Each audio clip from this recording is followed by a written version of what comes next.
PMT. Toi qui nous écoutes, sois le bienvenu sur révèle-moi.com, le podcast de la connaissance et de l'élévation spirituelle.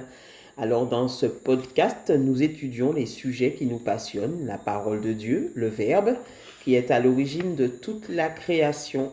Nous aimons méditer, questionner, rechercher, disséquer pour comprendre les Écritures et les appliquer concrètement dans notre vie. La parole de Dieu nous dit que celui qui cherche, trouve. Alors, à vos marques, prêts, cherchons. Aujourd'hui, pour vous servir, Alain et Sandra. Bonjour Alain, je te laisse saluer nos auditeurs. Je vous salue, chers auditeurs, au nom de Christ. Que soyez bénis. Amen. Alors aujourd'hui, nous méditons sur les dispensations. Au dernier podcast, nous avions ébauché l'histoire de Noé et les temps d'avance qu'il avait sur le reste de l'humanité. Donc aujourd'hui, nous allons revenir un petit peu sur les dispensations pour que nous puissions commencer notre discussion sur les dispensations. J'avoue que c'est un sujet là qui me passionne, bon, autant que les lois spirituelles, si ce n'est plus. Mais là, ce que je suis en train de découvrir, c'est comme des chamallows dans la bouche. Je ne sais pas si vous connaissez les chamallows. Ça fond. C'est exactement ça. Sucré. C'est sucré. Voilà. Exact. Donc, nous allons commencer d'abord par une petite explication sur les principes des dispensations. Alors, Alain, je te laisse faire. C'est quoi, quand on parle de dispensation, on parle de quoi exactement? Enfin, une dispensation, c'est un temps établi par Dieu pour pour préparer son royaume, préparer sa venue. En fait, c'est un temps qu'il a établi avec les hommes, avec la nature, avec les hommes, pour pouvoir créer son avènement. Donc, il a créé pour recommencer à reconquérir les hommes. En fait, parce qu'en fait, vous pouvez comprendre, à travers, lorsqu'il a fermé le jardin d'Éden, la sainteté avait disparu. Donc, il a voulu recréer à travers cette dispensation. Ce sont des temps par lesquels il va parler aux hommes. Parce que la foi a disparu, le désert était sur terre. Donc, en fait, bon, il n'y en allait plus. Donc, il fallait qu'il crée un nouveau lien dans l'amour, dans la foi, et que l'homme puisse l'aimer en toute liberté, on peut dire comment, en fait, avec la liberté qu'ils doivent avoir, en fait, pour chaque chose, en fait. C'est ça. Donc ce sont les temps de Dieu. Les temps de Dieu. C'est ça. Ok, alors nous allons, dès le départ, alors en faisant quelques recherches, on se rend compte que les théologiens ne sont pas d'accord entre eux. Je tiens d'abord à éclaircir le sujet. Certains disent qu'il y a 7 dispensations, d'autres disent qu'il y en a 9, d'autres disent qu'il y en a beaucoup plus, etc. Mais en règle générale, on admet qu'il y a 7 dispensations. Donc nous allons partir sur cette base de travail, celle qui nous paraît à nous plausible. Donc la première dispensation dont on parle est la dispensation de l'innocence, celle de Adam et Ève. Alors, on la voit dans Genèse 1 au verset 28. Tout à fait. Lorsque Dieu a créé les hommes, il a créé l'homme, il a créé Adam et Ève. Donc, il leur a donné une mission dans le verset 28. Dieu les bénit et Dieu leur dit: soyez féconds, multipliez, remplissez la terre et assujettissez-la, et dominez sur les poissons de la mer, sur les oiseaux du ciel et sur tout animal qui se meut sur la terre. Je vous invite à lire le reste chez vous. Donc, on voit qu'en fait, à travers cette dispensation, l'homme, il y avait une connexion parfaite entre Dieu et l'homme. L'homme, il se parlait. Il y avait une connexion dans la liberté, dans la foi. L'homme était quelqu'un qui était totalement libre. Dans le jardin d'Éden, il pouvait vaquer à des occupations diverses, se déplacer à une vitesse extraordinaire, puisqu'il avait quand même la terre à gérer. Vous voyez, lorsqu'on doit aller de New York à Fort-de-France, il faut prendre l'avion. Eux, ils le faisaient avec l'esprit de lumière que Dieu avait mis en eux. Donc, c'était la dispensation de l'innocence. Donc, il n'avait pas cette connaissance du péché ni du mal. En fait, il n'y avait rien. Ils étaient saints et ils étaient purs. C'est ça. Donc, ça, c'était la première dispensation, la dispensation de l'innocence. Ensuite, le deuxième temps de Dieu, c'était la dispensation de la conscience, celle de la connaissance du bien et du mal. Tout à fait. C'est-à-dire que l'homme a péché, donc il a été jeté dehors du jardin. Il n'a plus cette liberté. Il est devenu, il a peur. Il a peur de Dieu. Il a peur maintenant de la voix même de Dieu, puisqu'il ne veut même pas entendre Dieu. Il se cache. Donc on voit bien que la relation a totalement changé avec Dieu. Donc c'est un homme perdu et qui ne peut plus en fait il a perdu toute sa puissance. La lumière qu'il avait en lui a disparu, ce qu'on appelle la mort spirituelle. Donc ils sont morts spirituellement. C'est pourquoi Jésus nous parle de nouvelle naissance. Donc il est écrit dans cette dispensation dans Genèse 3, verset 8. Alors ils entendirent la voix de l'Éternel Dieu qui parcourait le jardin vers le soir, et l'homme et sa femme se cachèrent loin de la face de l'Éternel, Dieu au milieu des arbres du jardin.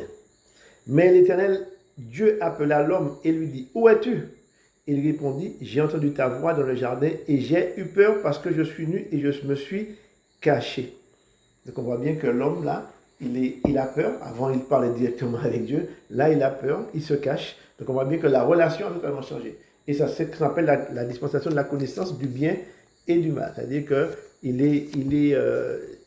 a conscience de ce qu'il a fait. Il peut faire le bien et il peut faire le mal. Donc il n'y a pas encore de loi. Il n'y a pas encore de loi, donc c'est la connaissance du bien et du mal. C'est ça. Donc à travers cette dispensation, vous voyez bien qu'en fait, pour expliquer un peu plus, c'est que cette dispensation, l'homme a la connaissance du bien et du mal. Il sait quand il fait bien, il sait quand il fait mal. Et tous ces éléments sont très importants pour le salut. Parce qu'en fait, beaucoup de gens nous disent que j'ai fait beaucoup de bien, donc j'ai accès au royaume de Dieu parce que j'ai donné du bien, j'ai fait le plus grand bien aux hommes. Cet homme-là qui ne connaît pas Christ peut être au même niveau que celui qui a fait le plus grand mal. Parce que c'est une conscience. C'est ça. Je connais le bien, je connais le mal. Donc, mais le salut n'y est pas encore. C'est ça, tout à fait. Ouais. Alors, la troisième dispensation, c'est la dispensation du gouvernement humain. Tout à fait. Donc, en fait, là, l'homme va essayer de se prendre en main. Ce qu'on appelle, il va essayer de créer le jardin d'Éden. Excusez-moi.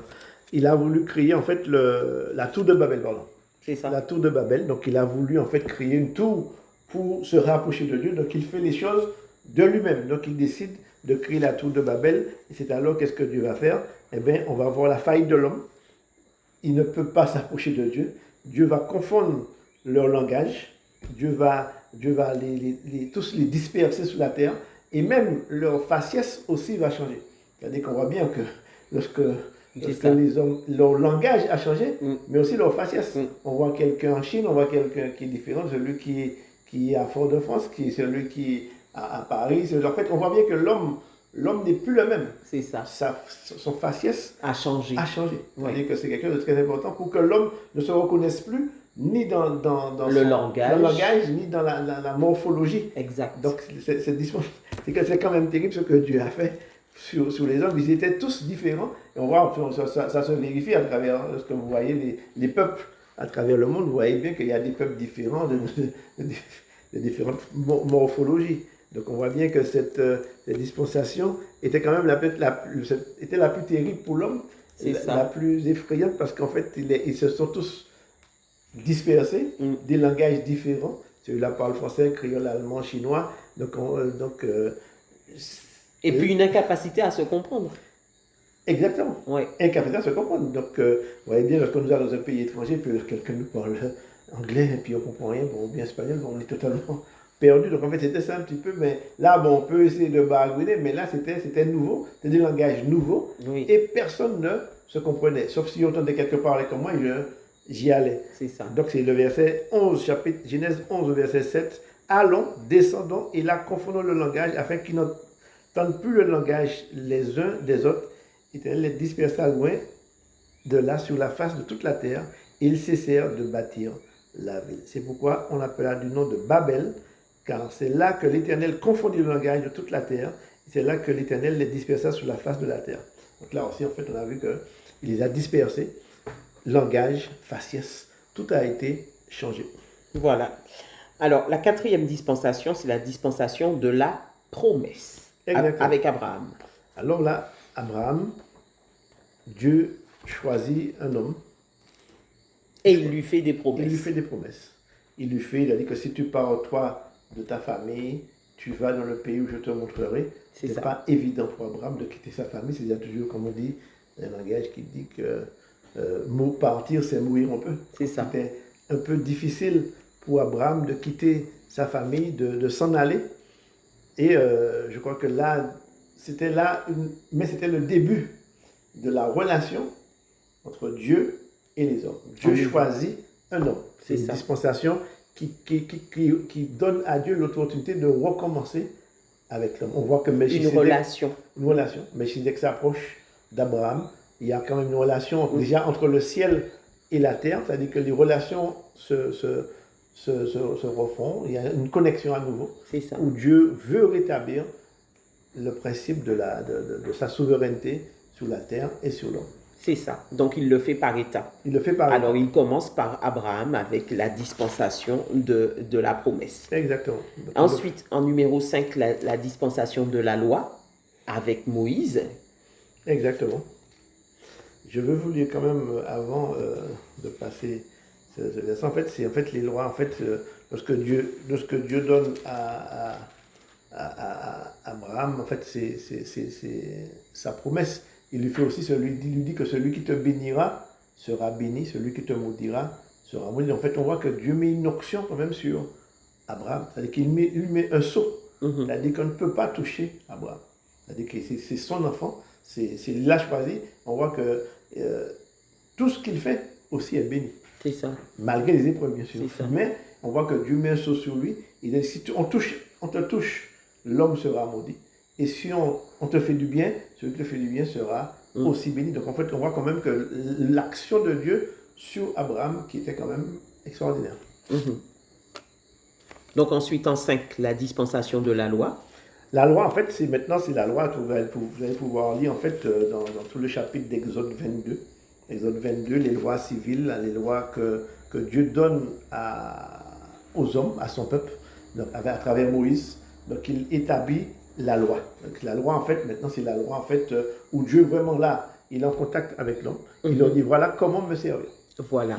Ils vont créer l'arche, ils vont créer le temple, le tabernacle. En fait, il y a tout un processus qui va se mettre en place à travers Moïse, après les prophètes. Il y aura David qui va créer, qui a voulu créer le temple, mais c'est son fils Salomon qui l'aura créé pour lui. Donc on voit bien que Dieu commence à se présenter, à rétablir sa relation avec l'homme. Et c'est la situation de la loi, mais quand même, il y a des lois à respecter et des lois en fait qui permettent à l'homme de pouvoir obtenir grâce auprès de Dieu. C'est ça. Maintenant, ces lois quand même, ces lois ont été données. Après, c'est pour montrer à l'homme qu'il était aussi incapable de servir Dieu sans. La loi lui montrait qu'il était un être pécheur. Donc, il fallait beaucoup de sacrifices, beaucoup de sacrifices d'agneaux pour pouvoir. C'est ça. Des rituels en quelque part. Des rituels pour expier les péchés. Beaucoup de peuples ont gardé ces rituels de tuerie d'animaux. Parce qu'en fait, c'était quand même la manière de s'approcher de Dieu. Il fallait verser le sang. Exactement. Il fallait verser le sang pour pouvoir obtenir grâce auprès de Dieu. Donc, on va voir un petit peu, en fait, cette partie. Et en fait, après, à travers ces lois, pourquoi il fallait verser le sang? Parce qu'en fait, il fallait aussi préparer la venue de Christ. C'est ça. Et c'est pourquoi, en fait, lorsque Abel a tué un agneau, il a tué un agneau pour un homme. C'est-à-dire qu'il fallait qu'il tue un agneau pour son salut, donc il fallait qu'il verse le sang. C'était l'agneau qui sauvait un homme. Après, il y a eu l'agneau qui sauve une famille. On a vu lorsque le peuple est sorti d'Égypte, il fallait mettre sous le linteau des portes le sang de l'agneau pour que l'ange de la mort ne puisse pas passer. Après, Dieu a donné à son peuple un agneau pour le peuple de Dieu. Donc, c'est à travers tous les sacrifices dont je vous parlais à l'instant, les sacrifices d'animaux, les rituels par lesquels l'homme accédait à la grâce. Il fallait qu'il tue les animaux pour pouvoir accéder à la vie, aux bénédictions de Dieu. Et en dernier ressort, on a un agneau qui ôte le péché du monde, qui est Jésus-Christ. On voit un homme, une famille, un peuple et le monde entier. Tout à fait. Donc, en fait, dans tout ce que Dieu fait, il y a un processus. Il y a un processus. Donc, un agneau pour un homme, un agneau pour la famille, un agneau pour le peuple, et puis un agneau, l'agneau de Dieu qui ôte le péché du monde. Amen. Et c'est le même principe pour les dispensations. En fait, Dieu éduque l'homme en 7 ans. En 7 ans, voilà. En 7 ans. Et donc, il y a un processus d'éducation. Voilà, Dieu éduque l'homme et c'est un processus. Et tout est fait en processus. Et d'ailleurs, même le royaume des ténèbres fonctionne aussi au niveau des processus. Donc, ils commencent par... ils ont un objectif final à atteindre, comme Dieu. Il a un objectif final. Il avait un objectif final à atteindre. C'était revenir... je ne veux pas dire revenir en Éden, mais revenir à la relation qui était établie en Éden. Et donc, il avait des objectifs, et pour atteindre son objectif, il fallait mettre en place des sous-objectifs. Et les sous-objectifs, c'est ce dont nous sommes en train de parler par rapport aux dispensations. Donc, on en était à la loi de Moïse, qui est la dispensation 5. La dispensation numéro 6, c'est la grâce. Amen. En fait, la grâce est celle qui nous concerne actuellement. Nous sommes dans cette dispensation. C'est-à-dire que le salut est proclamé, la parole de Dieu est proclamée, Jésus est venu, l'agneau de Dieu qui ôte le péché du monde est là, parce que c'est ce que Jean-Baptiste avait dit. Voici l'agneau de Dieu qui ôte le péché du monde. Et dans Luc 22, verset 20, il prit de même la coupe, et après le souper, il la leur donna en disant, cette coupe est la nouvelle alliance en mon sang qui est répandue pour vous. Donc, cette alliance qui est la grâce par laquelle Dieu va remettre maintenant ses lois en nous, ce dont on parlait antérieurement. Il remet ses lois. On a vu que la loi, la grâce, c'est les lois de Dieu que Dieu inscrit dans notre cœur. Après ça, je les inscris dans leur cœur et tout chacun sera enseigné par le Saint-Esprit. C'est ça. Donc, on voit que Dieu a rétabli la relation avec l'homme par Jésus. Qui veut, selon un libre maintenant arbitre. Voilà. C'est-à-dire que le libre arbitre est à chacun. C'est-à-dire que chacun peut croire ou ne pas croire. Ce que nous disons que Jésus est venu pour sauver l'humanité, beaucoup de gens croiront et d'autres ne croiront point. Donc c'est comme ça, en fait, on ne peut rien faire. Même en entendant Jésus, beaucoup n'ont pas cru. Donc on voit bien que c'est... Mais c'est une réalité et ce qui devrait nous faire, pour ceux qui doutent, nous faire comprendre que c'est parfois la foi que nous recevons toutes ces choses, c'est qu'il y a un processus. Et le processus dont tu parlais à l'instant, c'est ça. C'est-à-dire que rien n'est fait au hasard. Tout à fait. Tout peut être vérifié à travers la parole. Tout est dans une norme bien établie pour qu'il n'y ait pas de doute sur le processus. Et tout ce qu'on retrouve dans le Nouveau Testament, on peut le vérifier également dans l'Ancien Testament. L'ombre des choses à venir. L'Ancien Testament, c'était l'ombre des choses à venir. Et ce temps de grâce, c'est où Dieu appelle tout homme à se repentir pour accéder à la vie éternelle. Nous allons comprendre tout à l'heure pourquoi il faut être sauvé par Jésus-Christ à travers la dernière dispensation. Donc, voilà. Alors, la dernière dispensation, justement, c'est celle du millénium, le règne de 1000 ans. Exact. Donc, dans le règne de 1000 ans, où Jésus va revenir pour 1000 ans, mais il nous dit que dans Apocalypse 19, au verset 11, « Puis je vis le ciel ouvert et voici par un cheval blanc.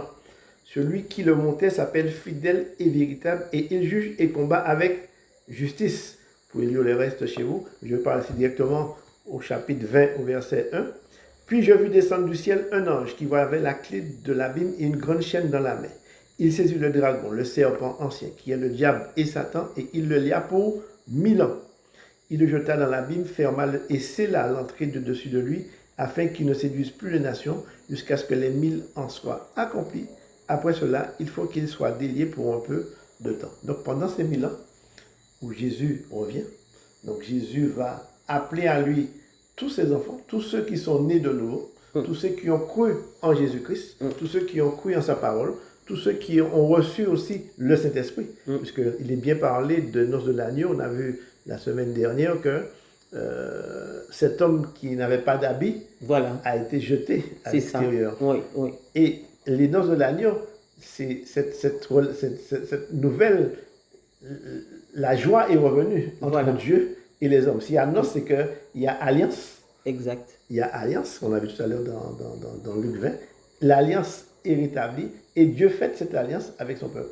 Et tous ceux qui sont morts, qui n'étaient pas encore qui n'avaient pas encore accédé à la vie éternelle parce qu'ils étaient morts, parce qu'ils étaient encore sous la dispensation de la loi, mais ils ont cru, ils ont salué de loin, les Noé, les Abraham, en fait, tout ça, vont pouvoir à nouveau se réunir dans le royaume de Dieu. Et tous ceux qui ont fait de notre temps, qui sont morts à cause de Christ, qui ont cru et qui ont vu les choses, qui ont les salués de loin, et bien eux aussi, ils pourront accéder. Ce sera l'alliance de l'agneau. Je crois, chers auditeurs, ceux qui croient, gloire soit rendue à Dieu. Ceux qui ne croient pas, dépêchez-vous de croire. De croire. Voilà. Ok, pendant que tu es en train de parler, je me dis, mais ces 1000 ans-là, le millénium, en fait, ce sera une préparation pour l'éternité juste derrière. Donc, ce sera une préparation, en fait, à régner. Exactement. Parce qu'en fait, il y a la dispensation de la grâce, et après la dispensation de la grâce, le Seigneur a voulu qu'il y ait un règne qui va se préparer sur la terre. Mais ce règne-là, à mon avis, il va servir pour l'univers par la suite. Tout à fait. Mais il va éduquer l'homme, parce que on n'oublie pas que les dispensations, c'est Dieu qui est en train d'éduquer son humain qu'il a créé. Et quand on dit son humain, c'est son homme, mais son homme... Son église, on peut dire son église aussi. Son église. Mais voilà, donc c'est quelque chose, donc c'est une préparation pour que nous puissions gérer après l'univers tout entier. Exactement, parce qu'en fait, le millénium, c'est sur terre, ça se passe sur terre. C'est ça. C'est pas encore dans le ciel. C'est pas encore. Donc, il y a encore une dispensation derrière. Forcément. Qu'on appellerait la dispensation du royaume éternel. C'est ça. La dispensation où les nouveaux cieux, la nouvelle terre seront là et on seront de cette dispensation. C'est là qu'il a dit, je m'en vais vous préparer une place. Et comme on l'avait dit dans la première émission, en fait, cette place, je crois que à Dieu appartient l'univers tout entier. C'est ça. Donc les galaxies et l'univers appartient à Dieu. Je crois que nous avons fait, ça c'est une révélation aussi, libre à vous de croire. Mais je crois que Dieu... On doit revoir notre copie. Notre copie, parce que ce ne sera pas des petites maisons dans des petites rues que nous allons gérer dans le royaume de Dieu. Je crois que nous avons beaucoup plus grand à gérer avec Jésus. Parce qu'il a dit que tous les royaumes, il parle bien de tous les royaumes de l'univers lui appartiennent. Donc en fait, ce n'est pas seulement la Terre. Donc il y a de nouveaux cieux, de nouvelles terres, donc de nouvelles galaxies, parce qu'on voit bien que scientifiquement, il est prouvé que les galaxies se multiplient à l'infini. Donc il faut bien des anges que nous sommes maintenant avec Jésus-Christ pour gérer. Parce que n'est-ce pas, Adam a géré la terre. Il était tout seul maintenant. Il a péché, donc il n'a pas pu aller plus loin. Mais si Dieu a mis Adam à gérer la terre, il y a d'autres planètes aussi à gérer. Tout à fait. Alors j'aime beaucoup le parallèle que tu es en train de faire. Effectivement, libre à chacun de croire en ce qu'il veut, mais en fait, il faut éviter de restreindre Dieu, parce que Dieu, c'est le Dieu de l'infini, c'est le Dieu de la démesure, c'est le Dieu de l'éternité, effectivement, et des galaxies, il y en a des myriades de myriades, elles sont, le nombre, la quantité est infinie. Et j'aime bien quand tu rappelles à nos auditeurs que quand Jésus dit « je vais vous préparer une place », que ce n'est pas une petite maison qu'il va préparer, ni une petite chambre, parce qu'on est en train de parler d'un Dieu qui est infini et qui agit dans l'infini. Donc il nous faut, comme dit, je crois que c'est Ésaïe, étendre nos cordages, déjà dans notre tête, étendre notre pensée pour éviter de limiter Dieu dans ce qu'il est. Donc, voilà. J'espère que nous serons des êtres spirituels.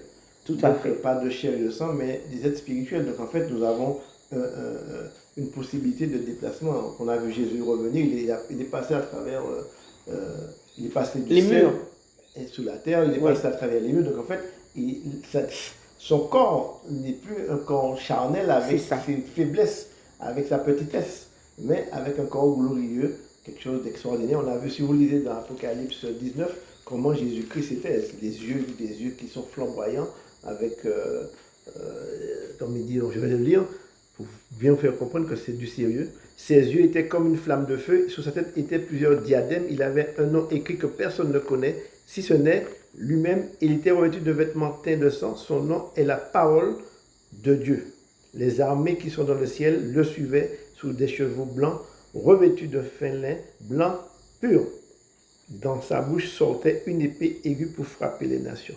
Donc on voit bien que c'est du sérieux. La parole de Dieu, c'est du sérieux. Je vous invite, chers auditeurs, à y croire et à placer votre confiance en Dieu. Tout à fait.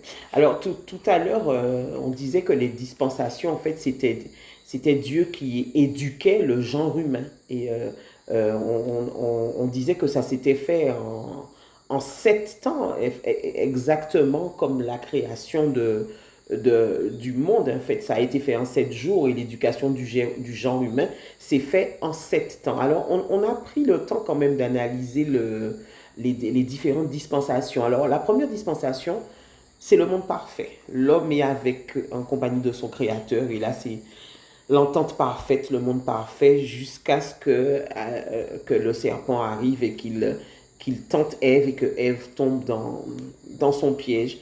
Ensuite, on voit les 2 dispensations suivantes. Ce sont 2 dispensations où l'homme se débrouille tout seul. Alors, la première dispensation, c'est une véritable catastrophe. Et le Seigneur décide de rayer le genre humain. Il regrette de l'avoir fait. Et après cette dispensation-là, les choses repartent à zéro. Et la deuxième dispensation où l'homme est tout seul, c'est encore une catastrophe. Et pourtant, l'homme a quand même essayé de mettre en place, un gouvernement humain. Parce je pense qu'ils avaient vécu le déluge et qu'ils ont réfléchi un tant soit peu en se disant, bon, il faudrait qu'on essaie de faire les choses convenablement pour pas qu'il nous arrive une seconde catastrophe. Donc, ils ont dû se remettre en question un petit peu. Et puis, à la 4e dispensation, on voit à ce moment-là que le Seigneur, il fait son entrée à nouveau sur la terre. Donc, il y a un essai comme tu disais tout à l'heure, un essai de rapprochement de Dieu avec l'homme. Et là, ça commence par Abraham. Et à la 5e dispensation, ça continue avec Moïse. Et là où le Saint-Esprit m'a éclairé, en fait, Dieu est un Dieu saint. Et il fallait qu'il ait une nation de prêtres pour pouvoir descendre réellement et commencer à se mouvoir au milieu des hommes. Parce qu'avant, la loi de Moïse et le royaume de sacrificateurs qui a été mis en place, parce que après le peuple juif, il y a eu l'établissement d'un royaume de prêtres, comme la Bible dit. Dans Lévitique, voilà. Il y a eu toutes les lois. Et donc, le Seigneur pouvait maintenant descendre et se mouvoir sur la terre parce qu'il y avait un minimum de sainteté qui attirait sa présence. Cette réflexion-là m'est venue en regardant même la venue de Jésus sur terre. Avant lui, le Seigneur a été obligé de faire venir Jean-Baptiste qui a préparé la venue du Seigneur. Donc c'était pareil, le royaume de prêtres qui a été mis en place dans Lévitique était là pour préparer la venue du Seigneur sur la terre, parce qu'il ne faut pas oublier qu'on a affaire à un Dieu qui est saint et il n'aurait pas pu descendre d'un seul coup à la 2e dispensation ou à la 3e, parce que de toute façon on n'aurait pas tenu en face de sa sainteté. Donc voilà, donc son plan était véritablement quadrillé. Et puis après, on arrive à la 6e dispensation, la dispensation de la grâce, mais c'est là où il voulait en venir depuis le départ. Mais il fallait qu'il y ait des étapes respectées, mises en place pour que les choses se fassent convenablement. Et on voit juste que le chiffre la grâce, 6, le chiffre de l'homme. C'est ça. L'homme a été aussi créé le 6e jour. Donc on voit bien que tout n'est pas en fait là, dans ce que Dieu fait. D'accord. Tout à fait. Et n'oubliez pas non plus qu'en fait, même si nous sommes, aujourd'hui nous avons la dispensation de la grâce, pour les Juifs qui n'ont pas cru, ils sont sous la dispensation de la loi. Et pour tous ceux qui ne croient pas, ils sont encore sous la dispensation de la connaissance du bien et du mal. Donc ces 3 dispensations fonctionnent encore ensemble. La grâce, la loi et la connaissance du bien et du mal. Parce qu'il y a des gens qui ne croient pas, donc ils vivent selon leur conscience. C'est ça, tout à fait. Voilà. Et s'il devait y avoir une 8e dispensation Parce qu'en fait, après le règne, tout à l'heure, tu parlais du millénium. On a parlé du millénium, un règne de 1000 ans où on est encore sur la terre. Oui. C'est pas terminé après Non, ça. il y a certainement la 8e dispensation qui est le royaume éternel. C'est ça. Celui dans lequel on sera et on va jouir du bonheur éternel. C'est ça. Donc, la 8e dispensation, c'est le chiffre 8 qui est le chiffre de la perfection, L'infini, l'infini, la renaissance, l'éternité. l'éternité, comme tu dis. Donc on voit bien que cette dispensation qui est la 8e sera celle dans laquelle nous souhaitons tous participer. Exactement. Et c'est là où nous allons régner dans nos galaxies. Avec la grâce de Dieu. Voilà. C'était pour. Mais c'est quand même prendre tout ça au sérieux parce que nous croyons que Jésus est Dieu et nous ne pouvons pas le limiter, c'est pourquoi nous parlons de galaxie, parce que nous ne limitons pas Dieu dans sa puissance. Donc, nous ne le limitons pas à une terre, nous le limitons à toute la galaxie tout entière. À l'univers tout entier. C'est ça, tout à fait. Voilà. Alors, nous allons nous arrêter là pour aujourd'hui. Je pense que nous avons été très longs aujourd'hui. Tout à fait. Mais le sujet était passionnant et moi, je sais que j'éprouve beaucoup de plaisir à parler des dispensations parce qu'en fait, d'ailleurs, on l'avait dit au dernier podcast, il faut que nous arrêtions de fixer nos regards sur ce qui se passe sur la terre et puis que nous puissions commencer à nous intéresser sur ce vers quoi nous tendons. Parce qu'en fait, le petit bout de vie que nous avons ici, sur 70 ans en règle générale, et puis un peu plus pour ceux qui sont robustes, n'est rien en comparaison de l'éternité qui nous attend quand nous serons là-haut. Donc, il faut déjà commencer à se préoccuper des choses célestes plutôt que de rester très terre à terre et sur des choses qui périssent, comme disent les Écritures. Exactement. Donc, voilà. N'oubliez pas que le témoignage d'Axel, on l'a vu la dernière fois, c'est que dans le royaume où Dieu ne règne pas, c'est l'enfer. C'est ça. Donc, des choses qui sont très très difficiles. Où elle disait que les gens sont très tristes et rabaissés en permanence. Et rabaissés par Satan. Et je crois que c'est pas là que nous voulions aller. Non. Et dans son témoignage, elle disait que la vue des amis à elle, qui était triste et qui racontait qu'elle était triste et que c'était pas la vie, quoi. Et qu'elle était malheureuse d'être dans ce lieu. Tout à fait. Donc je crois que croyez en Christ. Il est le salut, il est le sauveur, il est notre sauveur. C'est ça. Et puis c'est très simple pour ceux qui ne le connaissent pas encore, c'est très simple de l'accepter. Vous dites Seigneur Jésus, je t'accepte comme mon Seigneur, comme mon Sauveur. Je te reçois dans mon cœur. Et puis à partir du moment où vous avez fait ce pas-là, vous faites partie vous demandez ensuite le Saint-Esprit. Et quand vous le demandez, alors il vous est donné. Et là, vous rejoignez la grande famille des enfants de Dieu. Amen. Donc c'est tout ce qu'on vous souhaite. En tout cas, c'était un réel plaisir de parler, de discuter sur les dispensations. Je ne sais pas si on va continuer une prochaine fois.